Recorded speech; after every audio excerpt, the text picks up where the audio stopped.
Cher John, cher Yacine et cher fidèles de l'avant-match, bienvenue dans ce nouvel épisode de cette émission qui est suivie par de nombreuses personnes. Tout d'abord, nous allons parler forcément du match contre le FC Saxon. Le titre général, on peut dire match intense, mais première victoire à domicile du FC Collabossy cette saison au deuxième tour. D'abord toi John, comme si il y a 2 semaines, c'est les visiteurs qui ont pris les choses en main et qui se sont montrés plus dangereux dès les premiers instants du match. Les Chevaliers ont eu de la peine à prendre le contrôle par la suite. Est-ce que tu partages cet avis ? Je pense qu'effectivement on a eu un peu de peine en première mi-temps, mais je pense pas que c'était dû au fait qu'on avait une meilleure équipe en face de nous. Je pense que c'était nous qui avons eu un peu de peine en début de match à trouver nos automatismes. Mais je pense que, mis à part une ou deux situations, on n'a pas vraiment été mis grandement en danger pendant ce match. Et je trouve que même si on a eu un peu de peine en première mi-temps, on l'a relativement bien maîtrisé. Effectivement, donc c'est le cas pour le premier but, on viendra un peu plus tard. Yacine, cette difficulté à entrer dans le match par les Colossiens s'explique dû à la crispation due au nombre aux 3 matchs nuls, enfin 2 matchs nuls à domicile et le premier match contre Plain-les-Ouates à l'extérieur de partout. Est-ce que tu partages cet avis que l'équipe s'est sentie un peu crispée au début du match ? Non, enfin je pense pas que c'est dû à une crispation. Je pense que c'est plus dû au fait qu'ils sont rentrés dans le match avec des intentions offensives où ils ont joué avec 3 joueurs derrière, il me semble, avec c'était un 3-5-2 et du coup ça a été un peu difficile de s'adapter, de se trouver. On a pris du temps sur cette première mi-temps, mais maintenant je pense pas que ça c'est dû à crispation du fait qu'on n'ait pas gagné encore à la maison. John, avant de parler de la première mi-temps, le FC Saxon vous a donné, comme on a dit tout à l'heure, du fil à retordre au début du match. C'était un combat de tous les instants, on peut dire. Oui, c'était un match hargneux. Je pense que c'est souvent comme ça contre les équipes valaisannes. C'est des équipes qui ont peut-être moins de qualité technique, mais qui se battent et qui donnent tout et qui cherchent à s'affirmer dans d'autres domaines. Mais voilà, ça ne nous fait pas peur. Je pense qu'à Cholet, on est habitué à ça. Je pense pas que ça nous a posé particulièrement problème ce week-end.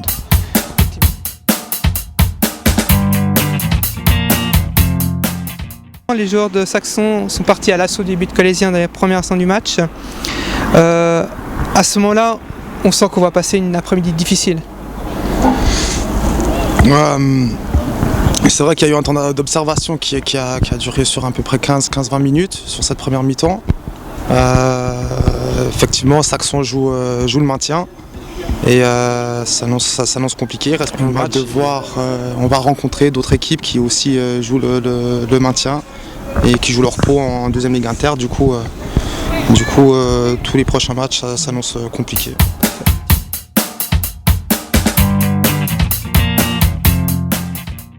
On a eu un peu de peine à se trouver dans les mouvements. Je pense que c'est ça qui nous a manqué. On avait le ballon depuis derrière, on essayait de ressortir, on avait de la peine à trouver les intervalles. Et devant, on était un peu loin du pauvre Kevin qui était un peu esselé. Je pense qu'il fallait juste un déclic. Il est arrivé en début de deuxième mi-temps. Fallait pas s'affoler et ça, je pense qu'on l'a bien fait en fait. On est resté, on a continué avec les mêmes intentions sans paniquer. Et puis du moment que le premier but est venu, ça a été beaucoup plus simple.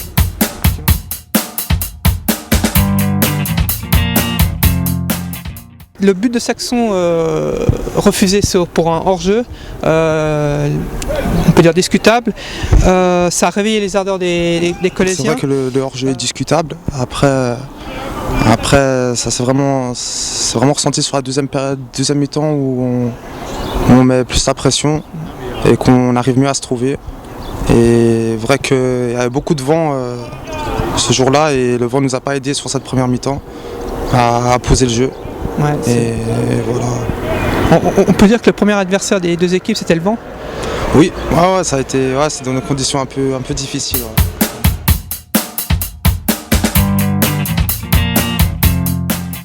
L'ouverture du score tomba à la 50e minute par un magnifique passe de Raph à Jérôme. À ce moment-là, on se dit on a le match en main.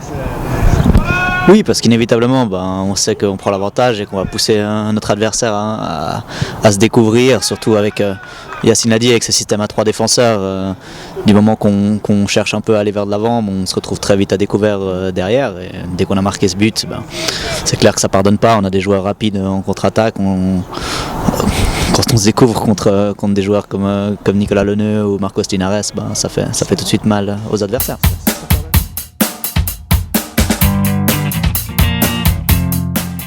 Yacine, suite à l'ouverture du score du FC Collet-Bossy, le FC Saxon ne se vaut pas vaincu et presse en offensive. Comment on gère cette pression en tant que défenseur? Sachant qu'il s'est blessé au milieu de la deuxième mi-temps. Voilà. L'important c'était de rester bien ensemble, en groupe, compact et bien ressortir, être intelligent dans nos choix de relance. Et voilà, après pour cette pression, l'a peu ressentie je trouve sur cette deuxième mi-temps, malgré qu'il cherchait à pousser. Je trouve qu'on était bien en place et ça s'est bien passé.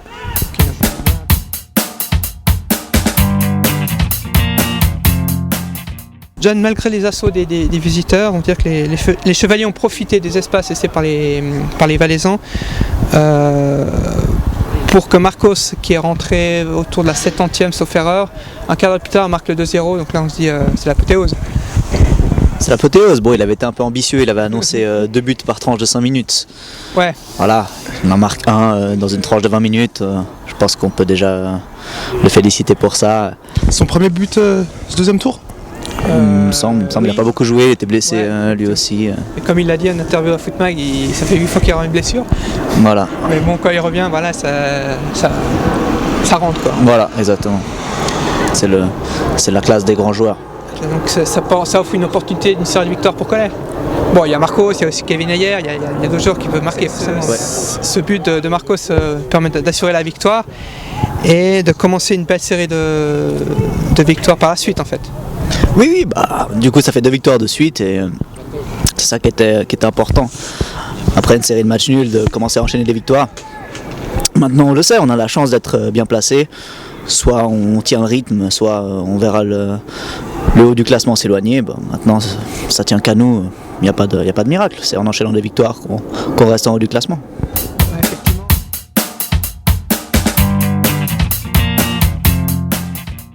Raphaël a été très bon sur son côté gauche. Ouais. Après, c'est pas son poste habituel.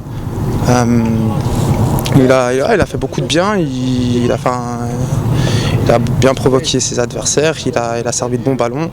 Et sur le penalty à Nico, si je me trompe pas, c'est qu'il fait un très beau contrôle orienté où il est fauché et où il y a faute. La question c'est qu'est-ce qu'il faisait à l'aile droite, ça on n'a toujours pas très bien compris.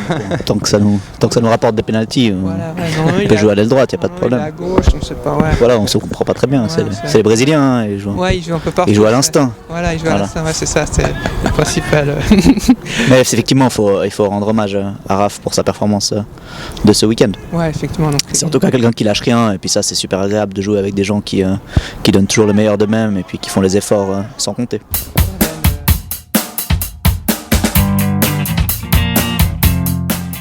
Yacine, cette victoire fait du bien et pourvu que ça continue quoi.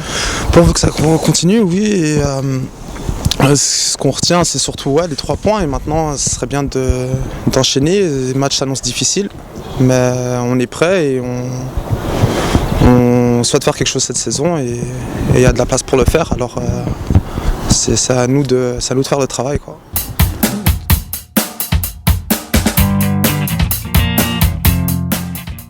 Avant de parler du prochain match, vous connaissez la tradition maintenant, une petite question le petit pont de Pascal Leneux. Alors je crois qu'on a 2 bonnes questions là. Là il va vous titiller. Alors on va commencer par Yacine. Par Yacine. Ouais, par Yacine, on peut. Ouais Yacine, t'as rêvé je pense d'être un mannequin, mais tu peux nous dire si tu t'es bien préparé pour ton défilé de training ? Alors en ce qui concerne mannequinage, j'en ai fait étant jeune pendant longtemps. Par contre, les trainings, je les ai envoyés au pays, aux cousins, tout ça. Ils en profitent et merci à Collet encore pour tout ça, quoi. Voilà, bah, souvent Pascal qui sera satisfait de la réponse. Merci Pascal pour la question. Voilà. Merci beaucoup. Ah, là, c'est le grand pont, là, on peut dire. Ah, pas mal. Alors maintenant, question pour John. Et pas mal aussi. Ouais, John, les séances de gainage après les entraînements, on sait que c'est ta grande passion. Mais tu peux nous confier un secret, quand tu sors, tu t'équipes aussi de gaines ou pas? Merci Pascal pour cette question. Hein. Décidément, c'est pas des petits ponts, c'est des manchettes que tu mets. Pascal, j'ai qu'une seule chose à te répondre, c'est que quand je sors, je suis avec ton fils.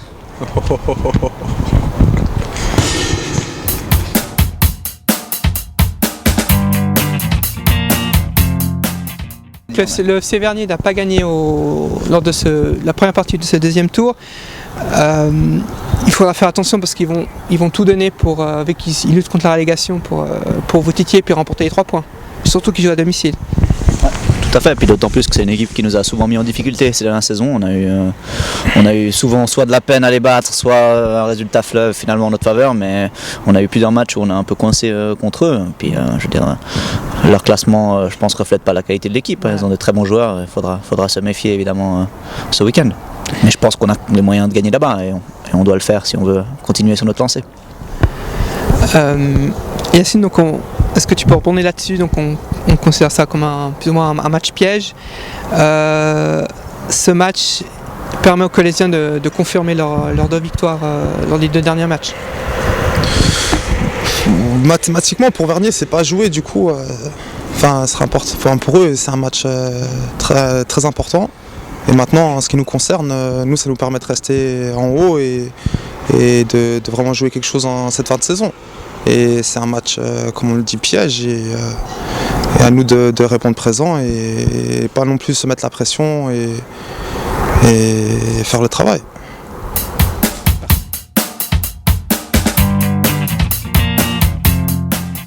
On va commencer par toi, John. On va te demander de dire 3 mots sur Nicolas Leneux. Nicolas Leneux. Ouais. Costaud. Beau gosse. C'est le meilleur, Nico. Maintenant, toi, Yacine, 3 mots-clés sur Bijard. Bijard. Travailleur. Prêt. Et. Prêt, pas dans le sens prêt. Prêt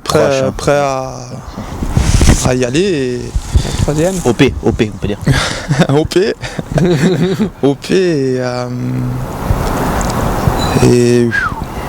à l'ancienne. À l'ancienne. À l'ancienne. Parfait. Alors, merci beaucoup d'avoir participé à cette 22e épisode de l'avant-match. On se retrouve samedi prochain. Dimanche. Merci John de me corriger.